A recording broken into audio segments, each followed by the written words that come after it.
প্রিয় দর্শকবৃন্দ, আসসালামু আলাইকুম। আমি ডাক্তার এহসানুল কবির, শিশু রোগ বিশেষজ্ঞ। সবশেষে প্রশ্ন ছিল নিউমোনিয়া কি? নিউমোনিয়া হচ্ছে একটা শ্বাসতন্ত্রের ইনফেকশন যেটা ব্যাকটেরিয়া দিয়ে হয়। এই রোগে সাধারণত বাচ্চাটা খুবই জ্বর থাকে, তারপরে বমি থাকে, ক্ষুধামন্দা থাকে, অস্থির অবস্থা তার মধ্যে থাকে। এছাড়া তার শ্বাসতন্ত্রের গতিটা অনেক বেড়ে যায়, বুকের খাঁচা টেপে টেপে যায়, বুকের মধ্যে শোষ শব্দ হতে পারে, তারপরে খিঁচুনিও হতে পারে। এছাড়া নানা উপসর্গ থাকতে পারে। তো সেই জন্য নিউমোনিয়া হলে এর আবার বিভিন্ন পর্যায় রয়েছে। একটা হচ্ছে যে কম খারাপ অবস্থা, আর একটা মাঝারি অবস্থা, আর একটা সিভিয়ার নিউমোনিয়া বলা হয়।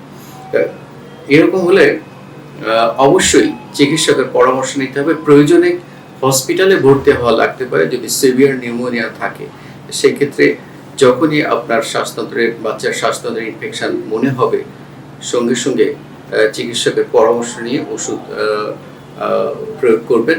তাহলে দেখা যাবে যে বাচ্চারা অচিরেই সুস্থ হয়ে যাবে। কিন্তু এই রোগ যদি বারবার পুষতে থাকেন বা অনিয়মিত বা অনিয়ন্ত্রিত বা বিভিন্ন জায়গা থেকে যদি বিভিন্নভাবে ভেজাল চিকিৎসা করা হয়, তাহলে কিন্তু আলটিমেটলি শিশুরই ক্ষতি হবে। কাজেই যত জায়গায় আপনার শিশুকে চিকিৎসা করাবেন, বিশেষ করে শিশু রোগ বিশেষজ্ঞ যারা আছে তাদের কাছে শিশুকে চিকিৎসা করাবেন। তাহলে আশা করা যায় সঠিকভাবে নিউমোনিয়াটা নির্ণয় হলে চিকিৎসাও করা সহজ হয়ে যাবে।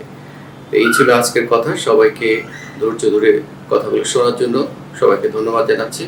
আসসালামু আলাইকুম ওয়া রাহমাতুল্লাহি।